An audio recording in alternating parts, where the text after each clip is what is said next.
इब्राहिम की संतान के लिए चंगाई उनका जन्म का अधिकार है, उनका सौभाग्य है, ये उनका है। तो वो क्यों भीख मांग कर बड़ी प्रार्थना करे? यदि कुछ चाहिए तो बस कहना है, तो बस तुम्हारा है। उसे बताना है कि तुम आजाद हो, उसे बताना है कि तुम परिपूर्ण हो, उसे बांधना और खोलना है, बस यही करना है। उसे अपने अधिकार का उपयोग करना है, उस पर जोर देना है। वो छुटकारे के व्यवहारिक पहलू में है। प्रभु ने पहले प्रतिज्ञा दी है, प्रभु ने पहले उनसे वाचा बांधी है, लहू की वाचा बांधी। इसी लहू की वाचा में ये चीजें दी गई हैं, उन्हें बस इन चीजों पर दावा करना है।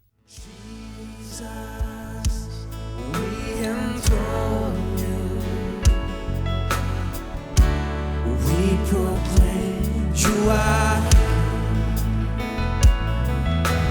standing here in the midst of us. We raise you up with our praise, and as we worship build your throne, and as we worship build your throne, and as we worship build your throne, come Lord Jesus and take your, and as we worship,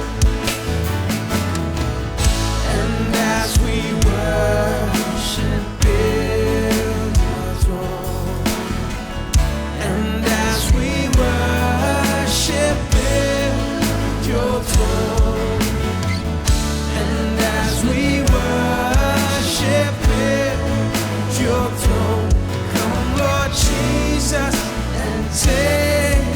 Sing it one more time. As we worship, let's worship Him.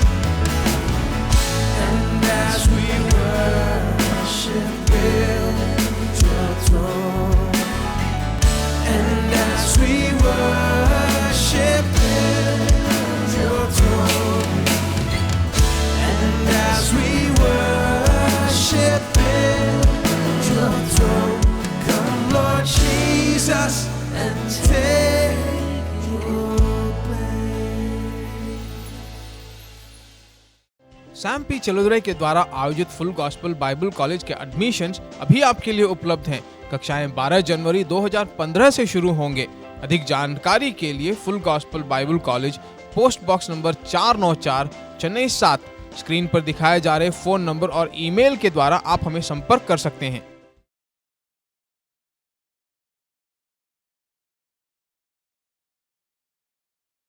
घर मुझसे बड़ा नहीं है, ये मेरे आराम के लिए है, मेरे रहने के लिए घर बनाया गया है, तो मैं बड़ा हूं। यानी सप्त मनुष्य के लिए बना, मनुष्य सप्त के लिए नहीं, सप्त मनुष्य के लिए है, तो मनुष्य सप्त से बड़ा है। अब आस्था यही तो करती है, आस्था इसे लेकर उसे पूरी तरह उल्टा देती है और उसे इतना मुश्किल करती है, जहां वो इसे इस तरह बनाते हैं कि अब मनुष्य सबके लिए बना है। उन्हें परवाह नहीं कि चंगाई पाई या नहीं, उन्हें इसकी भलाई की परवाह नहीं। अब ये आराधनालय के जरूरी नहीं कि ये अच्छा हुआ है या नहीं, ये स्त्री अच्छी हुई या नहीं, ये बहुत जरूरी है कि तुम्हें सप्त मानना होगा। अब वो यीशु को सवाल पूछ रहे थे सप्त पर चंगाई देने के लिए, क्योंकि वो बहुत परवाह कर रहे थे कि सप्त के दिन काम करना तो व्यवस्था तोड़ना हो रहा है। वो सिर और पूछ नहीं जानते थे कि सप्त क्यों दिया गया है। ये मनुष्य के लाभ के लिए दिया गया था। कितनी बार उन्होंने यीशु को सप्त के दिन चंगाई देने से रोकना चाहा। अब इसे सुनिए, वचन 15। फिर प्रभु ने उत्तर दिया और कहा, हे कपटियों। मैं नहीं सोचता कि यीशु आज बहुत से चर्च में इसकी अनुमति देगा, क्योंकि वो ऐसे ही कहता है। वो कहता है, हे कपटियों, क्या सप्त के दिन तुम में से हर एक अपने बैल को या गधे को थान से खोलकर पानी पिलाने नहीं ले जाता? अब आप सोचते हैं कि मैं इसे प्रचार करता हूं। यीशु मेरे जैसे प्रचार करता, मैंने उसी से सीखा है। उसने स्पष्ट कहा कि क्या तुम अपने बैल को सप्त के दिन पानी पिलाने के लिए नहीं खोलते? मतलब वो एक जानवर है। तुम अपनी गाय को, अपने कुत्ते को और अपनी बिल्ली को सप्त के दिन पानी पिलाने ले जाते हो, क्या तुम नहीं करते? क्या ये स्त्री, मैं चाहता हूं इस वाक्य पर गौर करे, तो क्या उचित न था कि ये स्त्री जो इब्राहिम की बेटी है, हाँ, मुझे पसंद है, इसलिए यीशु इसे देखकर परेशान हुआ। यीशु आराधनालय में आया और जो स्त्री में उसने देखा वो पसंद नहीं किया, स्त्री को इस दशा में देखकर खुश नहीं हुआ। उसने कहा कि यह स्त्री जो इब्राहिम की बेटी है, जिसे शैतान ने बांधा है, देखो 18 साल से ये सब्त के दिन इस बंधन से छुड़ाई जाती। ये वचन जानकारी से भरा है मेरे दोस्तों, चलिए इसी पर बने रहे। ये स्त्री जो इब्राहिम की बेटी है, अब ये स्त्री इस तरह से नहीं सोचती थी। वो नहीं सोचती थी कि जानते हैं इब्राहिम की बेटी होने के सौभाग्य और लाभ क्या क्या है, अवश्य नहीं जानती थी। उससे किसी ने प्रचार नहीं किया।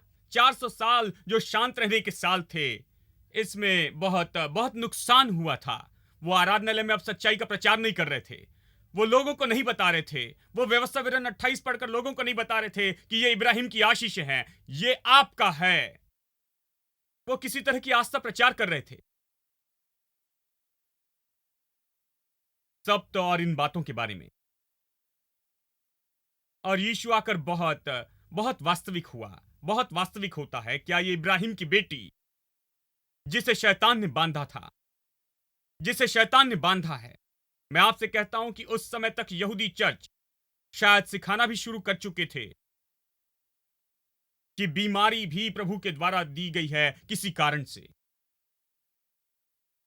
वो इस तरह के विचार में आ गए थे। वो इतने धार्मिक हो गए थे, क्योंकि एक और जगह जहां यीशु अंधे व्यक्ति से मिलता है, अंधे व्यक्ति से मिलता है, यूहन्ना अध्याय 9 में, उसके अपने चेलों ने यीशु से पूछा, यह क्यों हुआ है? क्यों अंधा है? क्या इसके पिता ने या दादा ने, किसी ने पाप किया इसलिए ऐसा हुआ? देखिए उनके दिल में और मन में क्या था। जरा कल्पना करें, यदि हम अपने पिता या दादा के कारण बीमार होते, मेरे प्रभु, तो आप बहुत समय पहले ही मर जाते। जानते हैं, यहां कुछ धार्मिक अगुवे इकट्ठे थे। यीशु के चेले, उन्हें अभी प्रकाशन नहीं मिला था। वो अभी से इसमें आ रहे थे और सच्चाई का सामना कर रहे थे। यीशु जो सत्य था उनके साथ चल रहा था, वचन उनके साथ चल रहा था, और अब वो धीरे धीरे समझ रहे थे और वो अपने जीवन का शौक पाने पर थे। वो कह रहे थे दादा का पाप होगा, किसने पाप किया कि ये ऐसा हुआ? ये आस्था है मेरे दोस्तों, ये आस्था है। आस्था सिखाती कि प्रभु बीमार करता है। मैं आपको बताऊं प्रभु कैसे बीमार कर सकता है, जबकि बीमारी स्वर्ग में नहीं है। बीमारी उसके पास है ही नहीं, तो लोगों को कैसे बीमार करे? वो क्यों लोगों को बीमार करना चाहेगा? एक ही सबूत बाइबल से मेरे पास में है कि वो बीमार नहीं करता, और वो मेरे लिए काफी है, और वो है यीशु। आप मुझे दिखाइए कि यीशु ने किसको बीमार किया। हाँ, ओरल रॉबर्ट्स ने कहा कि उन्होंने बाइबल का नया नियम पढ़ा, यानी 200 बार उन्होंने 4 सुसमाचार पढ़े अपने घुटनों पर, और केवल तब सेवकाई में आए। और इसे 200 बार पढ़ने के बाद समझ गए कि प्रभु लोगों को चंगाई देने वाला प्रभु है। वो लोगों को बीमार नहीं करता। इसलिए वो सेवकाई में आए, और इसलिए उन्होंने बीमारों के लिए प्रार्थना करनी शुरू की। आप उनके जैसे सुसमाचार पढ़े तो आप समझेंगे। वो परमेश्वर की परिपूर्णता था, वो परमेश्वर का सिद्ध चित्र था। वो प्रभु को प्रकट करने आया, हमें दिखाने आया वो कौन है। वो पिता का प्रकट रूप है। उसने क्या दिखाया? उसने प्रभु को चंगाई दाता दिखाया। मेरे दोस्तों, ये मेरे लिए पर्याप्त से बढ़कर है। आप बाकी जो देखते हैं उस पर संदेह करते हैं, उससे केवल उसके संबंध में बताएं, केवल उसके संपर्क में बताएं। यीशु की तस्वीर से दूर न जाए, जो तस्वीर जो यीशु ने दी है पिता के बारे में। यानी लगता है कि आस्था इस तरह की चीजें सिखाने लगी है।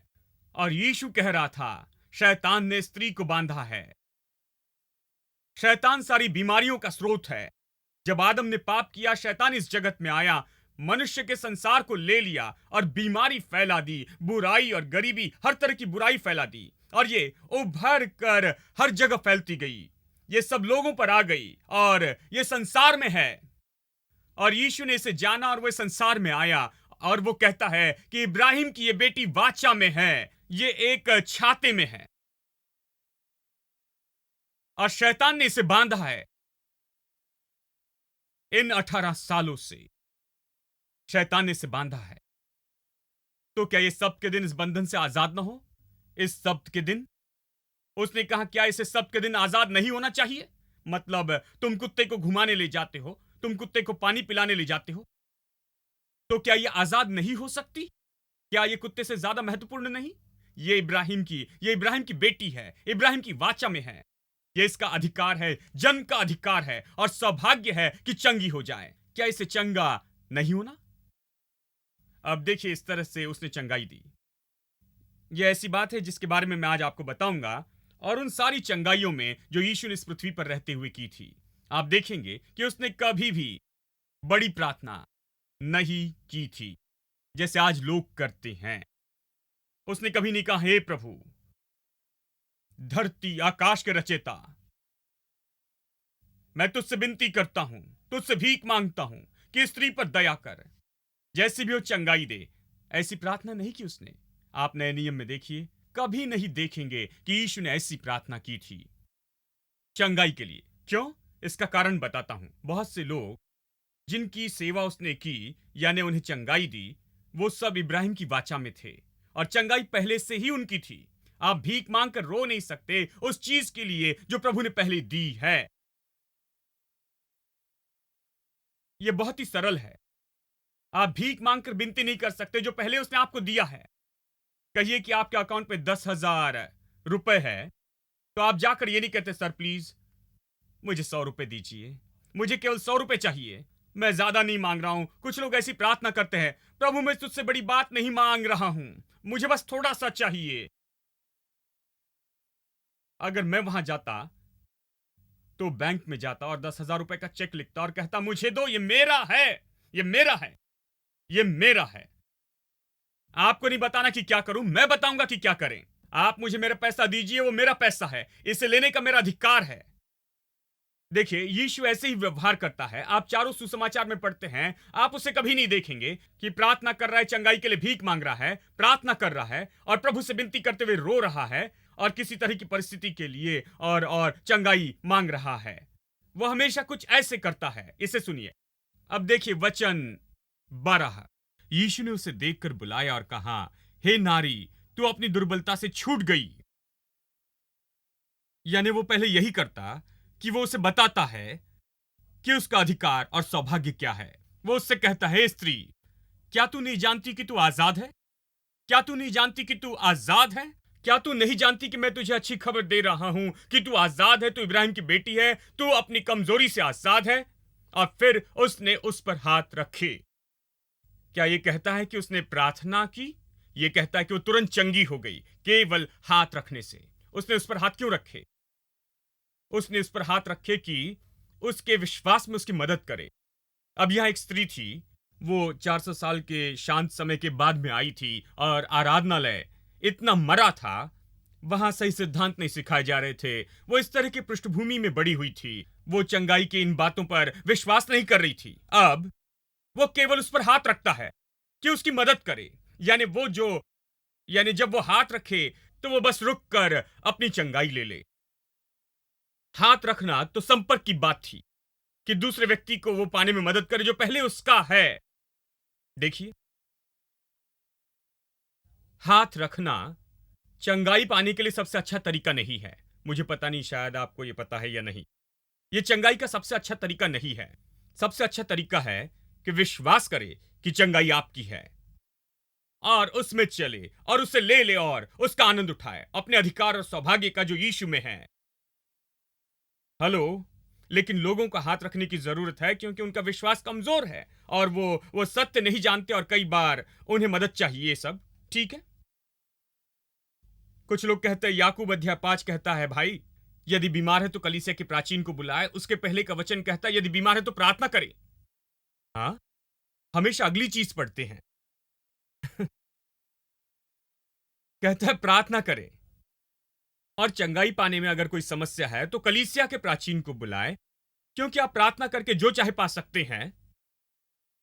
यदि ये काम नहीं कर रहा है, कुछ रुकावट है, यदि कोई पाप है, किसी तरह की समस्या है, यदि आप बीमार हैं और अपने अधिकार और सौभाग्य पर विश्वास नहीं कर सकते, तो कोई बाइबल लेकर आएगा और आपको प्रोत्साहित करेगा और मदद करेगा, और हम उसे करने के लिए वहां हैं। लोग हमेशा इसे करते हैं और कुछ लोगों को इसकी जरूरत है, हो सकता है क्योंकि वो इतने जैम में होते हैं, बड़ी परेशानी में होते हैं और मुश्किल में होते हैं और नहीं कर पाते हैं।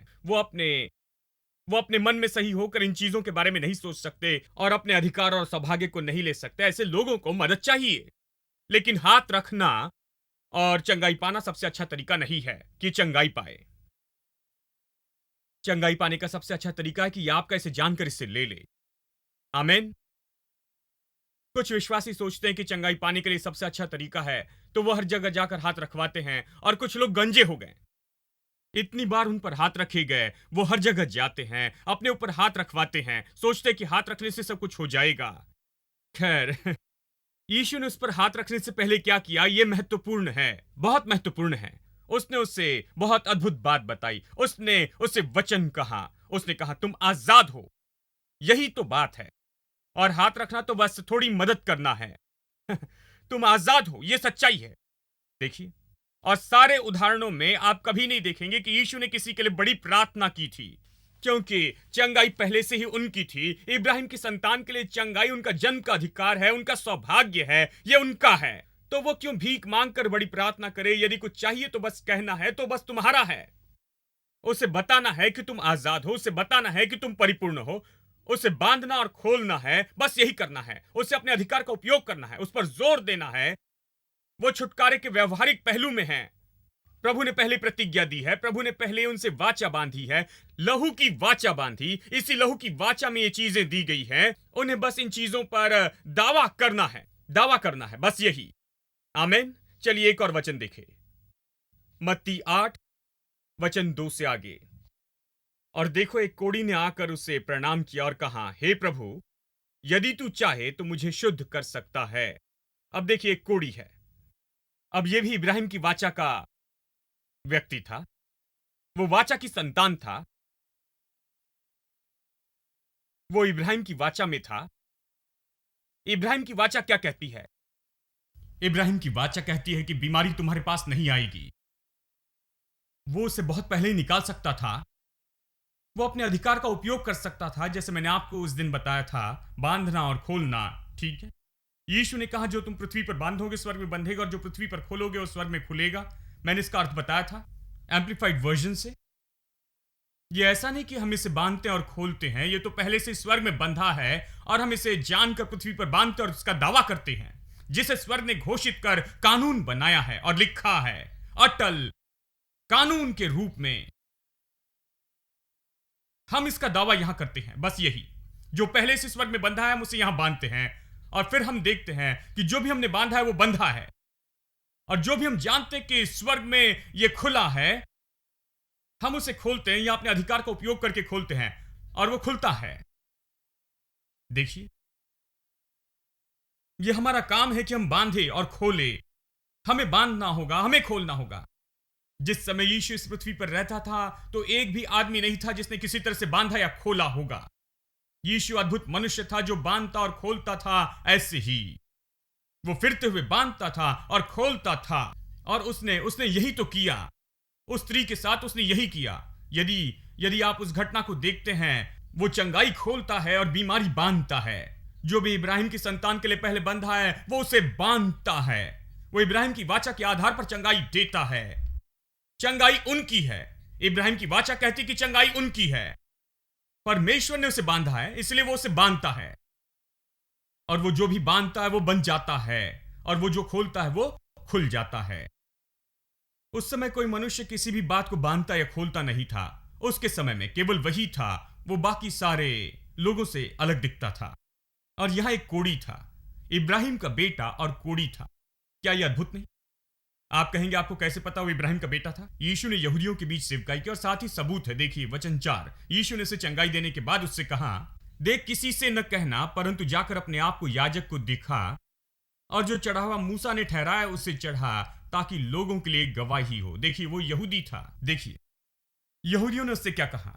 यहूदियों ने कहा, हाँ, शायद तुम्हारे दादा ने पाप किए होंगे, या तुमने पाप किया, किसी ने पाप किया, इसलिए ऐसे हो। शहर से निकल जाओ, पास मत आना, स्पर्श नहीं करना, मेरे पास नहीं आना, अशुद्ध हो तुम। यहूदी लोगों ने उससे यही कहा। किसी ने उससे नहीं कहा कि तुम इब्राहिम की संतान हो, चंगाई तुम्हारा अधिकार है, परिपूर्ण होना तुम्हारा अधिकार है, इसे थामे रहना, अपने अधिकार और सौभाग्य में बने रहना, किसी ने नहीं बताया उसे। लेकिन यहां पर एक आदमी चलते हुए आता है, नया व्यक्ति, जो यहूदियों में से ही था, ऐसा व्यक्ति जो इब्राहिम की वाचा में था, लेकिन अपने अधिकार और सौभाग्य के बारे में पूरा सचेत था। और कोड़ी ने जाना कि इस व्यक्ति के बारे में कुछ खास है। ये लोगों को चंगाई देता और दुष्ट आत्माओं को निकालता है, बीमारियों को चंगाई देता। तो वो उसके पास आता है। प्रभु, वो कहता है, यदि तू चाहे तो मुझे शुद्ध कर। अब ये वचन का एक और भाग है जो भरा हुआ है। यह आदमी यहूदी आस्था में इतने समय से था और वो नहीं जानता था कि चंगाई प्रभु की इच्छा है। उसमें संदेह था कि क्या चंगाई प्रभु की इच्छा है या नहीं। उसने देखा कि यीशु चंगाई दे रहा है। शायद उसने चमत्कार देखे होंगे, शायद किसी ने उसे बताया होगा कि इसने ये और वो चमत्कार किए हैं, तो वो जानता है कि यीशु चंगाई देता है। लेकिन क्या वो मुझे चंगाई देगा? क्या प्रभु चाहता है कि मैं परिपूर्ण हो जाऊं? यदि प्रभु चाहता है कि मैं चंगा हो जाऊं तो ऐसा क्यों हूं? शायद प्रभु नहीं चाहता कि मैं चंगा हो जाऊं। उसके चर्च ने उसके आसपास में, उसके वातावरण में उन दिनों में इस तरह से बना दिया कि बहुत से लोगों ने इस तरह से सोचा कि शायद ये प्रभु की इच्छा नहीं, ये प्रभु की इच्छा नहीं कि तुम्हें चंगाई दे। उन्होंने बस यही बताया। तो वो आकर क्लासिक सवाल पूछता है, प्रभु यदि तेरी इच्छा है तो मुझे शुद्ध कर। जानते यीशु ने क्या कहा? अब जवाब देखिए, वचन 3। यीशु ने हाथ बढ़ाकर उसे छुआ और कहा, मैं चाहता हूं तू शुद्ध हो जा। और वो तुरंत कोढ़ से शुद्ध हो गया। यह भी प्रार्थना नहीं की गई। तुरंत ही यीशु घुटनों पर आकर ये नहीं कहने लगा, हे स्वर्गीय पिता, मैं इस भाई के लिए विनती करता हूं जो बुरी दशा में है। इतने साल से मैं इसके लिए आंसू बहाता हूं प्रभु। नहीं, वो सब खत्म हो गया। प्रभु ने वाचा बांधी, उसने प्रतिज्ञा दी है, उसने व्यवस्था दी है। इब्राहिम की वाचा कहते कि चंगाई पाना अधिकार है। यानी इसे पूरी तरह से जानने के बाद, यह जानकर कि प्रभु ने कहा कि यह सच है, यदि प्रभु ने कहा तो यह उसका है। यीशु ने कहा, मैं चाहता हूं कि तू शुद्ध हो जा, तू शुद्ध हो जा। बस यही। उसने कहा परिपूर्ण हो जा। बस यही चंगाई की प्रार्थना है। चंगे हो जाओ, चंगे हो जाओ, परिपूर्ण हो जाओ। पुराने जमाने में मुझे याद, एक प्रचारक हुआ करते थे जो गांव में जाकर बीमारों को चंगा करते। वो विख्यात थे इस स्लोगन के लिए, चंगे हो जाओ। वो हमेशा कहते चंगे हो जाओ, चंगे हो जाओ। कुछ लोग मजाक उड़ाकर कहते थे, ये अपने आप के बारे में क्या सोचते हैं, चंगे हो जाओ, चंगे हो जाओ। जानते हैं क्यों कहते थे चंगे हो जाओ? क्योंकि वो जानते थे कि प्रभु की इच्छा है हर मनुष्य के लिए कि वो चंगे हो जाएं। और वो इस चंगाई को इस पृथ्वी पर लाने वाले थे, जो जाकर ये कहते थे कि चंगे हो जाओ, परिपूर्ण हो जाओ, चंगे हो जाओ मेरे दोस्तों। वो प्रभु से भीख मांगकर विनती नहीं कर रहे थे, वो रोना और चिल्लाना नहीं था ये सब। उन्होंने कहा चंगे हो जाओ। क्यों हम भीख मांगे, क्यों हम विनती करें, क्यों हम रोते ही रहे? जब यीशु क्रूस पर मरा और उसने हमें चंगाई दी और उसने पहले अपने लहू से मुहर लगाई है और अपना वचन हमें दिया। आकाश और पृथ्वी टल जाएगी लेकिन उसका वचन नहीं टलेगा। तो फिर हम क्यों विनती करें और क्यों रोते रहें? और वो बस कहते फिरे चंगे हो जाएं। और बहुत से लोग उनकी सभा में जाते और चंगे हो जाते। जानते हैं, केवल ऐसे ही सबके लिए मुफ्त में चंगे हो जाए, चंगे हो जाते। हजारों लोग जाते और चंगे हो जाते। चंगे हो जाए, ये तो उनका स्लोगन था। इस भाई ने विश्वास किया। देखिए, और यहां पर एक कोढ़ी था, इब्राहिम की वाचा का व्यक्ति, फिर भी कोढ़ी था। और उसके दिल में और मन में हर तरह के संदेह थे कि क्या चंगाई प्रभु की इच्छा है। दबाए गए समाज में रहता था, हर दिन नीचे गिराया जाता, अपमानित होता था। यीशु उसके पास आकर कहता है, मैं चाहता हूं कि तुम चंगे हो जाओ। सैम पी चलोदरे के द्वारा आयोजित फुल गॉस्पेल बाइबल कॉलेज के एडमिशन्स अभी आपके लिए उपलब्ध हैं। कक्षाएं 12 जनवरी 2015 से शुरू होंगे। अधिक जानकारी के लिए full gospel Bible college, post box number 494, Chennai 7। Screen पर दिखाए जा रहे फोन नंबर और ईमेल के द्वारा आप हमें संपर्क कर सकते हैं। These are the days of Elijah, bearing the word of the Lord. These are the days of the servant Moses, righteousness being restored. These are days of great trials, famine and darkness and sword. Still a voice in the desert crying, prepare ye the way of the Lord. Behold, he comes, riding on clouds, shining like sun.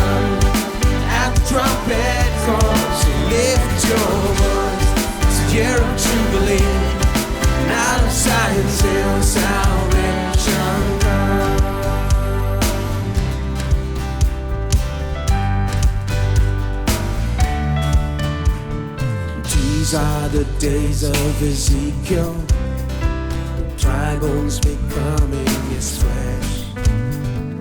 These are the days of his servant David, rebuilding the temple of prayer. These are the days of the harvest, the fields are as white in the world. We are the laborers in your vineyard, declaring the word of the Lord. Behold, he comes, riding on the clouds, shining like the sun. At the trumpet call, so lift your voice, 'cause the year of Jubilee, out of Zion's hill salvation. Behold, behold, he comes, riding on the clouds, shining like the sun. At the trumpet call, so lift your voice, it's the year of Jubilee, out of Zion's hill salvation comes. There's no God like our God. See it. There's no God like Jehovah. There's no God like Jehovah. There's no God like Jehovah. There's no God like Jehovah. There's no God like Jehovah. There's no God like Jehovah. There's no God like Jehovah. There's no God like Jehovah. There's no God like Jehovah. There's no God like Jehovah. There's no God like Jehovah. There's no God like Jehovah. There's no God like Jehovah. There's no God like Jehovah. There's no God like Jehovah. Behold, he comes, riding on the clouds, shining like the sun. At the trumpet call, so lift your voice, it's the year of Jubilee, out of Zion's hill salvation. Behold, he comes, riding on the clouds, shining like the sun.